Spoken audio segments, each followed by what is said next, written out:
Let me ask you something. Who did you hurt when you were using? Now, I know what you're thinking. You only hurt yourself, right? Well, that couldn't be further from the truth. Let's dive in.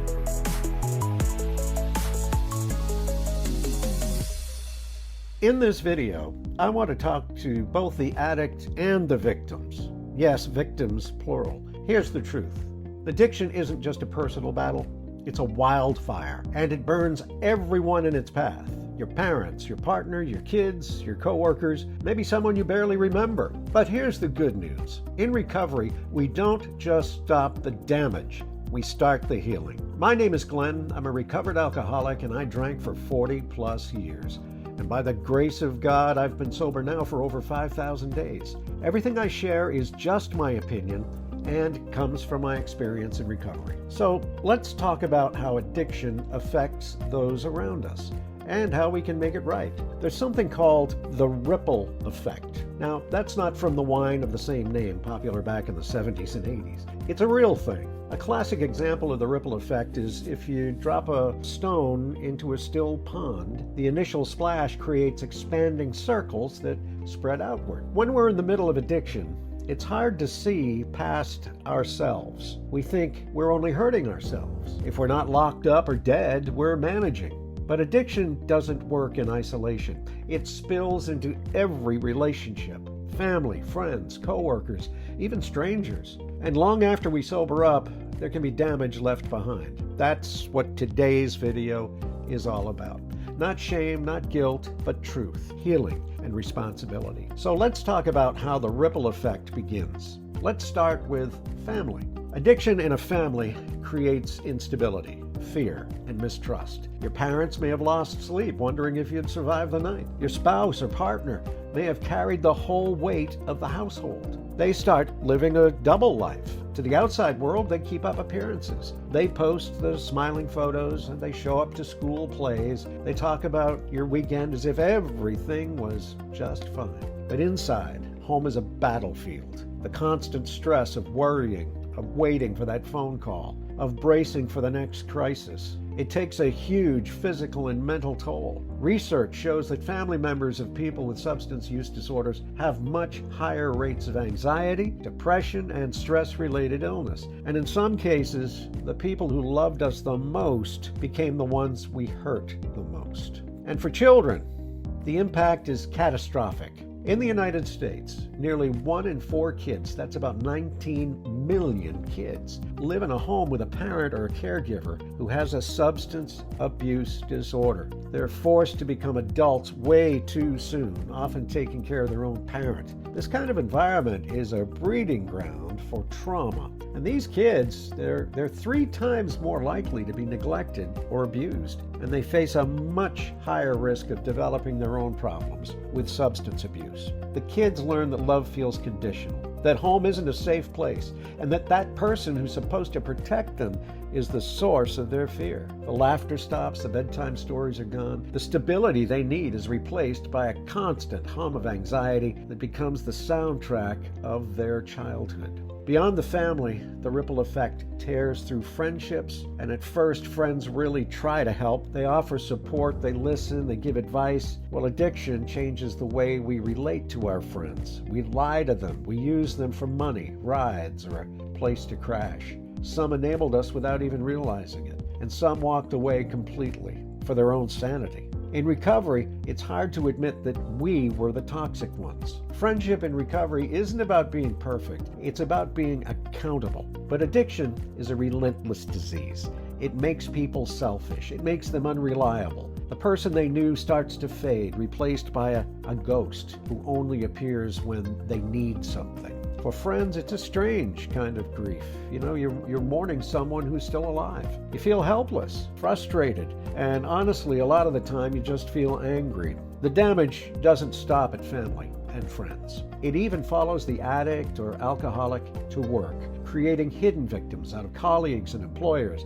And it's not rare. Over 70% of people with substance use disorder, they're employed. Even more frightening is the safety risk. Substance use is a significant factor in workplace accidents. While it can vary by industry, some studies show that over 10% of all workplace deaths involve alcohol. Now think about that for a second. A coworker's private struggle can have life or death consequences, whether they're on a construction site, in a hospital, or just driving a company car. Maybe you put someone at risk because of your poor decisions. We've explored the ripple effect and how it can damage family, friends, and coworkers. But here's the flip side. God gives us the chance to bring healing where we once brought pain. The damage isn't always dramatic, but it adds up, and part of recovery is owning all of it, not just the obvious stuff. So how do we fix it? Not every wound heals overnight, and not everyone is ready to forgive. But that doesn't mean we don't try. In the Bible, Matthew 5:23-24 says, "If you're offering your gift to God, remember the person that has something against you. Leave your gift there. Go make peace with them first, then come to offer your gift." Step 9 in the 12-step program says, "Make amends to such people wherever possible, except when to do so would injure them or others." Making amends isn't just saying I'm sorry. It's asking, what can I do to make this right? Here are 5 practical ways to get on track in your recovery by making amends. Number 1, start with honesty. Making amends begins with raw, uncomfortable honesty. That means admitting what you did without sugarcoating it, minimizing it, or shifting the blame. Even if your actions were influenced by your addiction, the hurt was still real. Number 2, listen to their pain. Sometimes they just need to be heard. After you've shared your side, stop talking and start listening. Making amends isn't a monologue. It's a two-way exchange, even if what they say is hard to hear. Number 3, offer to repair the damage, whether that's paying money back or rebuilding trust slowly. Words matter, but actions restore trust. So after apologizing and listening, ask yourself, what can I do to make things right? Number 4, respect their boundaries. This one is tough but necessary. Some people you've hurt may not want to reconnect, and pushing them to engage can cause even more pain.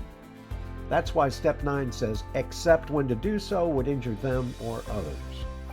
Number 5, live out your change. The best apology is changed behavior. At the end of the day, the most powerful amends you can ever make is how you live from this moment forward. Finish step 9 and you're on track for a solid recovery. The hidden victims of addiction carry deep wounds, and many of those wounds never fully heal. The spouse or partner who still flinches at a raised voice, the child who struggles to trust anyone in their adult life, the friend who always keeps a distance. Their recovery is a journey too. We can't control how people respond. Sometimes people pass away before we get the chance. Sometimes they want nothing to do with us, and that's part of the pain of recovery. But you can still honor them by changing your life, by writing a letter you'll never send, by making amends to someone else in their place, by living amends, being the kind of person they deserved. If you're watching this and you're the one struggling, I want you to try to look past your own pain for just a moment and see the faces of the people you love. Let them be a part of your motivation to get help. Your recovery isn't just for you, it's the greatest gift you can ever give to them. And if you're one of those hidden victims, please hear this. Your pain is valid. You're not responsible for their choices, and you are not alone. Believe me, it's not selfish to get help for yourself. Groups like Al-Anon and Nar-Anon or seeing a therapist can give you a space to heal from the trauma that you've been through. Healing from the collateral damage of addiction is a long road for everyone. It takes incredible patience, radical forgiveness of others and of yourself, and the courage to rebuild from the ashes. But it is possible. The laughter can come back. Friendships can be mended. Trust can slowly be restored. The ripples of pain can be replaced by ripples of healing, creating a new, stronger future for everyone. If you know someone who needs to hear this, please share it. And in the comments below, if you're comfortable, maybe share a piece of your own story. Let's build some understanding for all the victims of addiction, both the seen and the unseen. Recovery doesn't erase the past, but it gives us a chance to redeem it. Yes, we did damage, but now we get to rebuild, brick by brick, one honest step at a time, one day at a time. You can be the father you weren't, the friend you couldn't be, the coworker that someone can finally depend on. And through it all, remember this: don't run from your past. Own it, face it, heal it, and then walk forward, free, forgiven, and full of purpose. If this video helped you, hit the like and subscribe, because we're building a recovery community grounded in honesty and hope. God bless you, God bless our veterans, and remember, somebody out there loves you.